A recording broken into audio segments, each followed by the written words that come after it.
Meeting order. The joint meeting of the Cedar Lake, Lakedale, Carlia Regional Waste District. We'll start with the Pledge of Allegiance, a moment of silence. I pledge allegiance to the flag of the United States of America and to the republic for which it stands, one nation, under God, indivisible, with liberty and justice for all.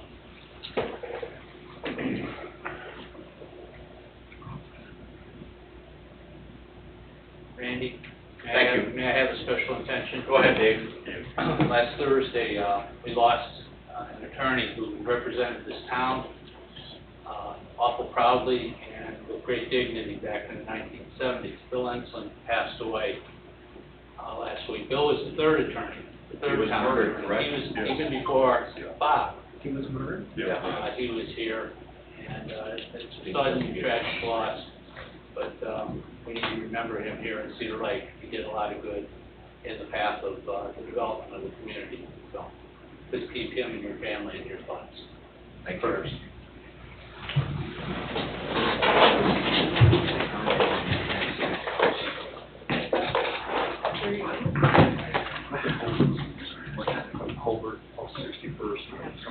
So we'll start with roll call of the Town of Cedar Lake, then Lakedale, Carlia. Town of Cedar Lake, Robert Carnahan. Here. John Foreman is absent. Julie Rivera is absent. Ralph Miller. Present. Colleen Sheehan. Present. Richard Sharp. Here. Randy Niemeyer. Present. I am present. Rick Everly. Present. David Austin. Present. Tim Kubiak. Here. Mr. Simstad is absent, correct? I don't see him. Lakedale Carlia, Stanley Lee. David Anderson. Judy Wolf.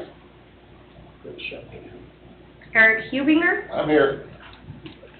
Jim Tess. I'm here. Virginia Faze. Present.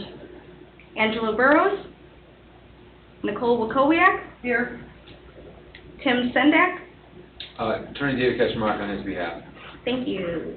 Wanda DeVold. James Marr. Here. And Jen, Tony Perez is here as well. Noted for the record. There is a quorum of the Cedar Lake Town Council President. There is not a quorum of the Lakedale Carlia Regional District President. So we'll start with opening comments. First of all, thanks to our neighbors here for attending. This is something that we need to do more often. Yes, on a yearly basis. Yeah, and by our contract, we're supposed to. It's one of those things that there's a lot of changes always taking place, a lot of growth, and I think we need to keep each other up to speed as far as your needs of the system and our expansion of the system and our improvements that we're making. So this is a great opportunity to keep everybody in the loop and up to speed. So with that, Rick, I turn it over to you for any opening comments, or Dave.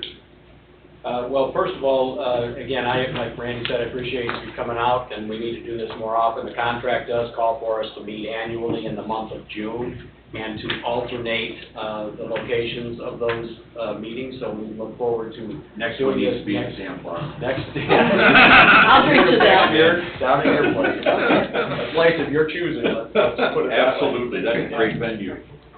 Dave, I believe, were you the person who drafted the agreement in '89? In part. In part? If you want to maybe touch on the highlights of that agreement. Yeah, I'm happy to do that. Welcome everybody to the first meeting of the Cedar Lake Lakedale Voluntary Annexation Committee. Appreciate that. He's joking. Barely.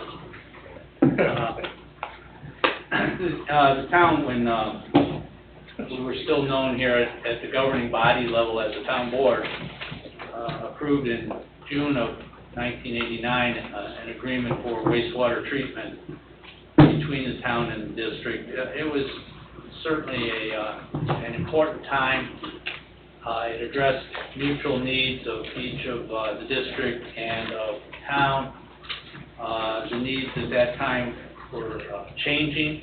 for changing occurred at Cedar Lake is the discovery of circumstances with our collection system and our relationship with Lowell. The relationship with Lowell is critical to both you and us, so we were attentive to the need to be attentive to you, and this agreement resulted. It's really a simple agreement in so many ways. It provides for similar provisions as the sewage treatment agreement between the town and the town of Lowell. It describes what we do when we collect the effluent and the sewage. It describes what we are required to do under law and by way of permit requirements. It ordered really connection of a system that existed in the district to the town for transport and treatment in Lowell, at least in part. Cedar Lake agreed to accept that flow and agreed further to the terms and provisions for payment of the costs of doing so, rates and charges, if you will. Those agreements are really intended to be long-term. It turns out that 5 years later, our town here needed to visit with you again and consider it and request it. We came to your district and we requested your consideration of amending this agreement that had a life in it of 30 years, I believe. We needed here in Cedar Lake to address circumstances in the system where we were facing bypassing and surcharging, notably on the west side of town, which resulted in enforcement proceedings by IDEM, ultimately constructively yielding a 10-year moratorium to permits and expansion and additional flow for any new development, not existing but new. But what the town needed to do to finance that, because of the circumstances of the times, was go to Farmers Home Loan. Farmers Home Loan had financing of 40-year duration at the then current interest rate, which was the lowest interest rate available, if you will, for capital financing of our sewage works improvements. The town needed that badly, and we came to your district and requested your consideration of extension. That did occur in 1995. After a bit of negotiation, discussion, relationship making, and the district entered into an extension or an amendment for extension of term between us for a 40-year period. We're still within that 40-year period, although given the number of times or the frequency in which we meet, maybe the next time we'll be talking about term of agreement. Hopefully not. But anyway, we have a long-term relationship, a long-term agreement that's locked in by this. And yes, Bob's absolutely correct that our agreement calls for annual meetings. The important thing about the annual meetings is not just that we meet, however, and in Section 16 of the agreement ratified by the 1995 amendment, purposes are identified, notably that for reviewing matters of interest to the parties, to promote a harmonious relationship between us, to discuss and describe the plans of each of the town and the district for their activities, improvements, facilities, financings, and for compliance with, review of compliance with federal and state agencies. Those are generic in some senses. They're specific as to whatever the issue might be or issues might be. Fortunately, we have the technical people here. I see Jimmy Maurer in the room, and I see Tim Kubiak in the room. I don't know if we have an engineer here tonight, correct? No. Maybe not. We do not. But those are the primary reasons for the meeting. So there have been no real major circumstances between the town of dispute between the town and the district over the period of time this has occurred. We had a mutual, Good Samaritan relationship event occur approximately Tim Brown era as town manager here. Bob, you got a date? No, according to the minutes, it looks like 2008. Well, that's for a meeting. I'm talking about the discharge into the Fort Right. Farm. Reading those minutes, it sounds like that's when it happened. I could be wrong. Yeah. And would you also comment about how much capacity they have of our 50%, isn't it 4? They do, yeah, I can. The discharge into the Fort Farm was a result of conditions that were discovered in the effluent quality that caused erosion to the interceptor pipe, which resulted in the disintegration of that pipe. Really, it disintegrated. And the engineers hopped on it. There were no adverse environmental impacts on the community as a consequence. I think, just my opinion, notably because we hopped on it. Didn't let it sit there and become a sewage pond. It did. So that was an awfully cooperative joint venture fix, if you will, between us. So to everybody's credit here and our predecessors, that's what happened. There's a relationship to flow, volume, and capacity for the district with the town related to the town's capacity with Lowell. Cedar Lake has a 50% capacity of a 4.0 MGD plant facility. The district has 8% of the town's 50%, or 4% of the whole. So that amount has not been breached. You haven't had the flow that exceeds that, except maybe this weekend. Yeah. Right, Yeah. Nicole? I big. I don't know, I didn't look at the flows today, so. Yeah. Jim, did you get enough rain? Seriously, did you get enough rain?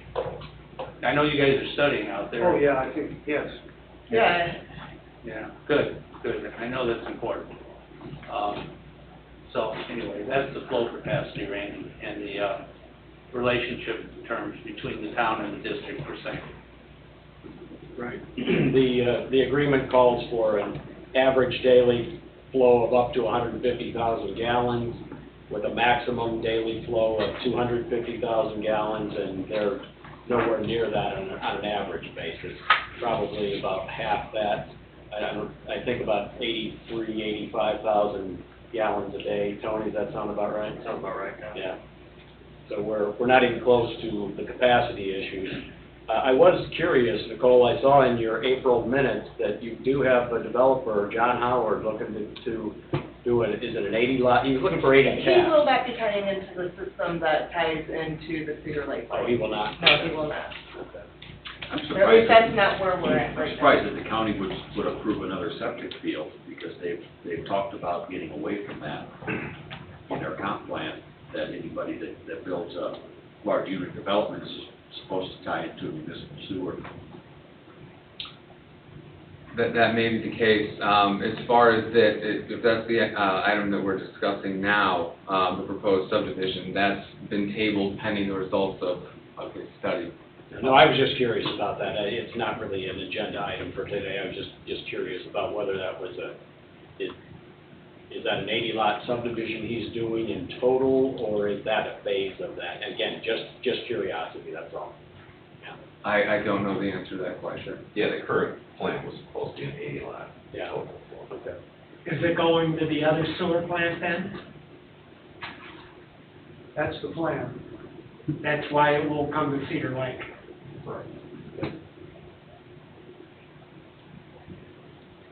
So, Lake Dale, any opening comments? Opening remarks? Good, bad, or ugly? Yeah, we have a mutually beneficial relationship, and so thanks for the invite. We're here to, listen and meet one another, and hopefully find common ground, and whatever might come up in the future. So one of the things we've been doing internally, and we started this, it's been probably close to 2 years ago now, when we formed a municipal, utility board here, which is the town council, is going really kind of house to house and looking at these, I&I problems that we have. And, trying to discover those places where people's, sump pumps might be tied into the system. Not penalizing people, not trying to make their lives, hard, but we have to get that stuff routed out of the system, because during certain rain events, the analysis we did shows an incredible spike in flow. So, that's something that we're doing internally in our system. I didn't know if you guys. We are doing that. We have also done that. We're It's a hard project. 18% complete. We did it 10 years ago, 10, 12 years ago, and we're in the process of doing it again. Okay. Well, that's good news. Do you do that through an independent source, Nicole, or? Our maintenance crew does that. Your maintenance group does that? Okay. How are we coming along on that, Tim? Not as good as they are. We're not 18%, I mean. I know some of it's Trying going to down with COVID. Yeah, we're trying to pinpoint some of the trouble areas, but, yeah, we need to get on the subdivisions that are redone now with the storm sewers, and that's on our, we found some, but we're not anywhere at a percentage, I don't believe, so. I know we know that during this reconstruction of Lift Station 5, that area has a lot of I&I. When it rains, that pump went from running once every 4 hours to not shutting off. Obviously, some of the goals that we have here with the growth in Cedar Lake is, we don't necessarily want to invest millions more in the plant if we can find ways to create more capacity by taking care of the system we have, which also goes into some of the projects we have going. Tim, can you talk a little bit about the east side and west side projects we're working on? Yeah, we're redoing lift stations on a regular basis, just trying to get taken care of I&I. We just got a lift station actually operating today right over here next to the dam. That was right next to the outlet that goes towards you guys that was failing miserably, so that is completely brand new and done. I think it's been running for about 6 hours. So, But it runs a lot more efficient than the old one, and it actually yeah, runs. It actually runs, we were actually Talk about some of the things you've done with the lift stations with the old, electrical stuff, and you gave us those, pictures that show little devices in there, and. Yeah, just switching over to starters to drives and saving electrical costs, adjusting flows, trying to, go through all of our stuff and get it working more efficiently, basically, so. Tony knows more of that stuff than I, but yeah, basically that's what we've been doing, just going through each one, and we've actually lowered electrical costs $500-800 a month on some of them just by adjusting floats and starters on motors, so, just basically trying to get all that stuff working properly, and then we're going through, and the ones that are bad, which is one that we're gonna bring up today, is that our lift station down there in Lake Dale is one that needs to be updated and rehabilitated to 16 or 20. It's lift station 20, yeah. But it's to the point where it needs to be. The new controls, is it new pumps, what do we? Well, yeah, everything. Yeah, the panels, it's barely hanging in there. There's a big old hole at the bottom of the panel where the conduit goes down into the wet well, and it floods really bad around there, and it just takes on a bunch of water. I didn't get to go down there this last rainfall, but it's every bit of 2 feet around the lift station. Okay. So, because one of the concerns I had in reading the agreement was, we have an obligation to notify you when there's a capital improvement that needs to be done, either to our system that you feed into, or to Lowell's treatment facility. And I don't know if that's happening, and we want to make sure that you're aware of that. As the council members know from being on the utility board, we just, the end of last year or beginning of this year, Randy, we approved like $1 million for some short-term improvements to the Lowell treatment plant. I'll just say it plant generically, but there's a long-term list, Tony, of I think like $5 million worth of improvement projects at that plant, and we need to be letting you know about that, because by agreement, you have a percentage of that cost, and by agreement, we have an obligation to make sure you're aware of some of those plans. So we're trying to get back together with the JMOB, and refresh my memory, Joint Management Oversight Board. Okay, and that's between Cedar Lake and Lowell, and that is supposed to be a quarterly meeting. That too is supposed to alternate sites. We've had one such meeting so far this year, and I'm trying to set up the second one. But that's to keep Lowell and Cedar Lake abreast of what needs to be done, but then we need to communicate that to you folks, so you're aware of, upcoming problems, or upcoming projects. I know the formula in the agreement provides for you to share in those costs already, so you're already being billed for them, and you're paying for those, but these are potentially some major costs coming up in the next, I don't know, Tony, 5 to 10 years, would that be the timeline? Yeah. And that's in the neighborhood of, I think, $5 to $7 million. $5 to $7 million. So what Randy was referring to earlier was, we have a couple of interceptor projects, east side and west side interceptor projects. The west side is a new project going from the Flume potentially all the way out to 41. That's not necessarily to increase, that doesn't increase capacity at the plant, that improves the efficiency of our transmission system to the plant, and as I understand it, Tony, takes some pressure off some of our lift stations. Yes, when completed. the major one would be lift station 1. Yeah. Yeah, with the chosen path of that project, it allows us to gravity flow that new west side interceptor, so, some people have been a little upset at the path that we chose, but it was all about creating more efficiency rather than putting more lift stations in the ground. Because between all the capital projects from the sewer side that we've got going on, it's gonna be, well into the 8 figures. Probably looking at $13 to $15 million worth of projects in the next couple of years here for sewer. So, there's a ton of activity going on with that. Those are our costs, those are Right. not costs that you share in, but the ones at the Lowell treatment plant, obviously, you have your proportionate share of that. Right now, it's roughly 3.7%, but it's, right around that ballpark figure. Yeah, and through our analysis that we did, it was last year, I believe, or maybe it was late 2019, when Neil did that analysis of capacity, because there's all these rumors that, we're running out of room for sewer taps. The conservative estimate was anywhere between 1,400 and 1,800 left on our portion. Oh my God. We're still in decent shape. We're not at that 85 to 90% mark yet, but we're trying to plan with Lowell, because the growth is coming to Lowell too. The growth, as you know, with the 80 lot subdivision, is coming to you too. That So would benefit us though. Yeah, we all have to be ready, and we have to be ahead of the game. Buy lots of lottery tickets.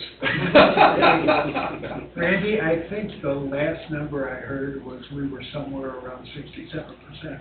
65 to 70. Yeah, so we're still in the safe zone, but we don't want to get into the 80s and then start to try and plan. So that's why some of these discussions have been going on about the future capital investment, that you all will be a part of that as we get into that, to make sure that all the interested parties from a financial standpoint are a part of that process, because the growth is like you said, something that's going to impact and hopefully benefit Lakedale too. I think, Nicole, what I'll do is make a note to send you the minutes from each of our That would be JMOB great. meetings, so that you're up to speed on That those would be great. kinds of things. And then they could come and go to the meeting, it's open to the public too. It is. It's usually a daytime meeting held either here, or the last one was held in Lowell on February 1st, and as I say, we're trying to schedule the next one. I thought they wanted to try to go to evening meetings. So the last one we had was a daytime, I don't know. Yeah, that was discussed to go to evening meetings, so there could be a little better public attendance. Yeah, that's certainly possible. I think that's a good idea, especially as we all consider the growth of the system, to have more public involved. It's never a bad thing to have more public in government rather We than rarely do, oh well.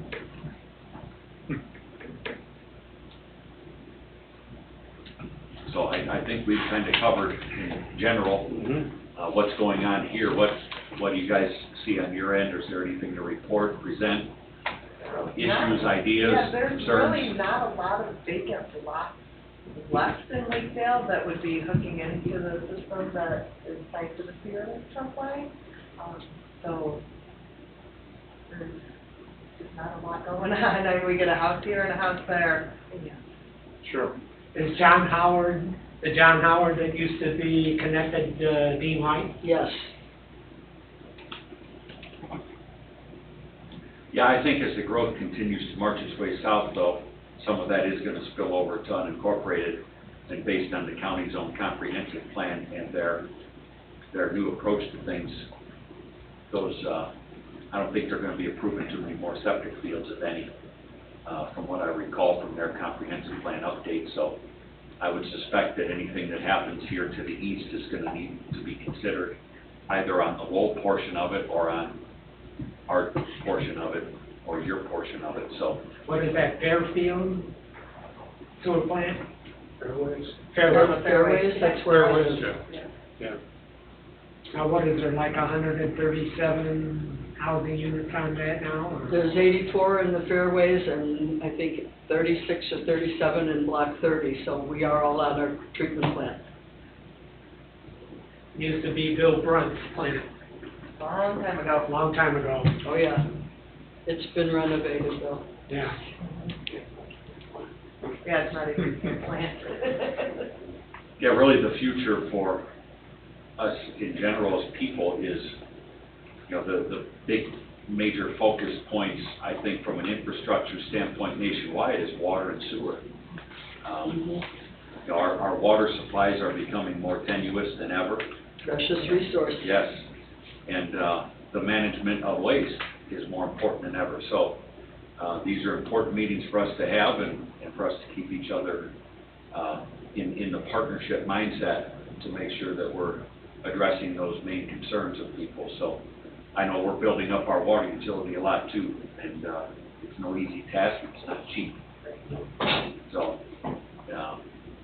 we appreciate you guys and what you're doing there in Lakedale and being a partner with us, and look forward to continue working with you for a long time. Do any of you have any questions on what you heard from our people?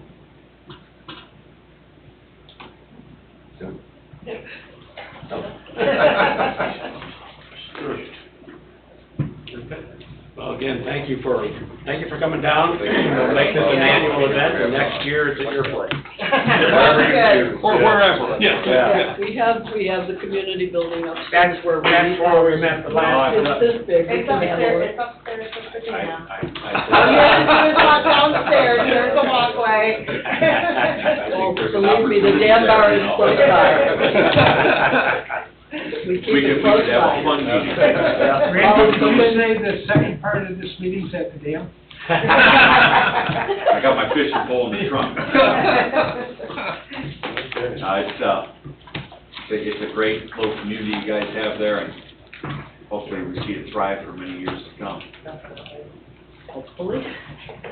All right. Thank you.